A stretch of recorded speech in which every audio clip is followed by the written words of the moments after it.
NCML, National Collateral Management Services, as it is called, is the country's largest post-harvest agri solution provider in the commodity space. Our biggest business is our storage and preservation business, where we have, between what we own and what we have leased, about 1.5 million tons of storage capacity, which is in terms of space about 8.25 million square feet, and where we are working with about 12,500 clients across the country. The space is actually spread across about 150 locations across the country, and we deal with about 12,500 clients. So that's the largest, what I would call the physical business. And we are going further ahead in that business by now engaging in setting up silos in partnership with the Food Corporation of India. And there are about 13 silo locations across the country, largely in Punjab, Haryana, UP, and Bihar, where we are setting up silos with about 50,000 tons capacity each. Then links into what we call our supply chain management business, where we procure and fund enterprises, which is essentially food processing companies and traders, to procure grain, store it for them, and finance them as they use it. Further linked to that is our testing and inspection business.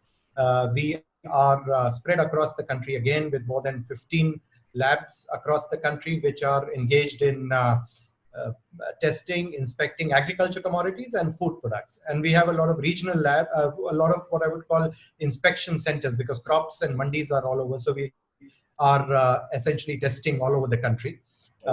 Next business, that is another service business, is we provide crop advisories and weather advisories to the insurance companies. We have about 4,500 automatic weather stations which gather weather data to share with insurance companies and the government agencies when they need to assess the impact of weather on crop progress and crop losses.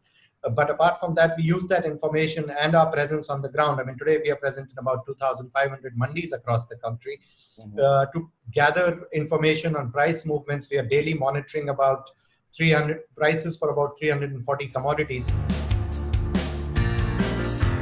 So NCDX was the founder of NCML to begin with, which is where there was a need to have an agency which could provide storage in a controlled environment for commodities to be delivered when they were traded on the exchange. And that was one of the early reasons for us to, for NCML to be set up.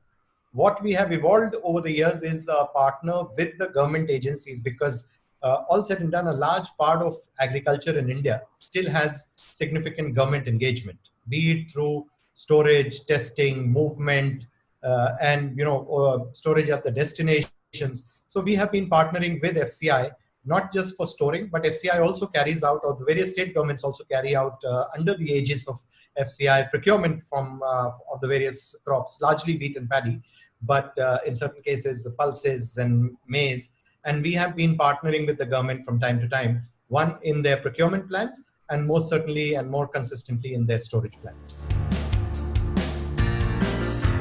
Okay, so what the government has done, it has unlocked a lot of opportunities. Now, I would not be jumping with joy immediately on account of that, because it's like saying that, okay, we have opened up the platform, or we have opened up the marketplace.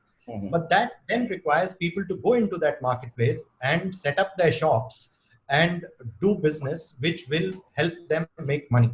I mean, one of the challenges with agriculture is that because it deals with farmers, and farmers are a lot that is not necessarily the best paid and the best, people who get the best rewards for their efforts. So there is perhaps a mindset which says that, anything you do with the farmers has to have an altruistic or a charity goal to it.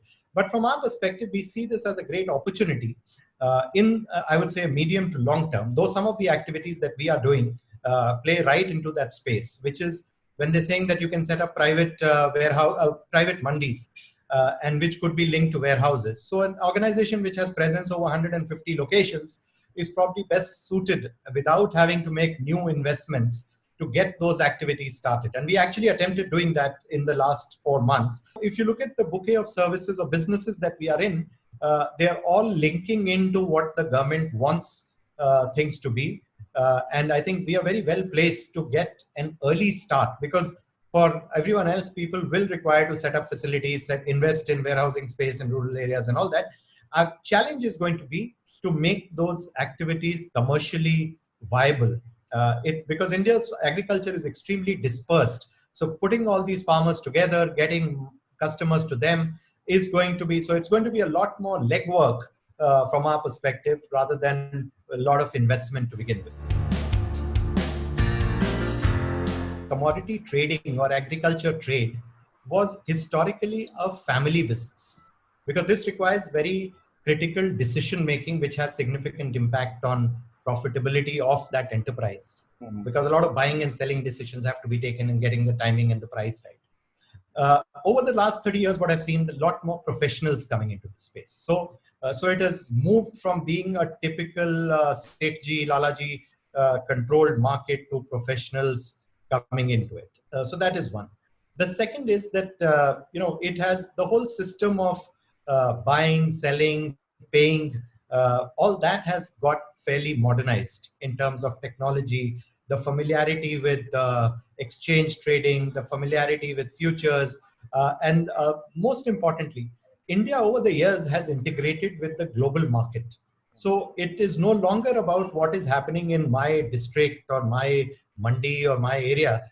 Today, prices are impacted by currency changes, by political situations, by crops in other countries and those prices. So we are no longer playing in a smaller geography. If India is going to be following a policy of minimum support price to the farmers, which is going to be linked to the cost of production and certain profitability over it, it does not therefore leave you very often with opportunities to compete on prices in the global market. The world is not going to pay your farmers for what we think they need to be paid. They are going to be paying you based on what the most efficient producer is able to produce at. And that therefore limits your access to the world market. Another phenomena which has happened over the last 15, 20 years is emergence of bigger and more efficient agri-commodity players. All of Latin America, Brazil, Argentina, and the countries in South America have become extremely efficient producers of various commodities. If you look at us versus them in the early 70s, they've gone far ahead. The Black Sea region has become a big producer of commodities. Australia has improved. Vietnam has come up in certain commodities. China, Indonesia, and all these countries have their own areas of strength. What is happening, one is what we talked about, the agriculture space opening up. What is also happening is the evolution of the food space, the food processing industries, the food retailing space. They are all growing. And the expertise or the investment that is coming in those organizations or those businesses is really about creating products and creating channels to reach the consumer. But that is where their expertise lies, whether it's the e-commerce, whether it is the brick and mortar retail, whether it is the food processing companies. They all are essentially front-facing, consumer-facing companies. We have the ability to take the pain out of their back end. A company which is good at aggregating demand and serving consumers with speed and agility does not necessarily have to have all the skill set required in procuring the commodity at the right price, storing it well, testing it, and all that. So we want to be that solution company where a large retailer or a large consumer-facing company or e-commerce company can say that, okay, we leave all our sourcing, procurement, processing, delivering needs to an organization like you, who has spread across the country, has access to a lot of information, the testing facilities, storage, everything, and you be our back-end manager rather than us trying to do everything ourselves. If I have to look at if I have to set a goal for myself for 2025, it'll be about, I would see ourselves as being close to about 7,000 crores from the current 1,200, 1,400 crores that we do. We see the opportunity because now agriculture, food processing are spaces which have suddenly come back in the consciousness and also the relevance of it. Today, it's not that it was not relevant. It is just that more things had taken prominence or had come, I mean, where the investments were coming, where the sort of the conversations were around. But this crisis has actually brought to the forefront the need to strengthen this base. I mean, in this crisis, the only thing that has stood out is the fact, and that enabled the government and the public. India did, despite being such a large country, did not have a food problem. And that was because, and I wouldn't say that was because of design. We found ourselves at that spot when the music spot stopped, that we had the largest grain storage, grain stocks, and we could distribute it. But I think it is not going to be anymore taken for granted, and there will be a more organized effort both by the government and the private sector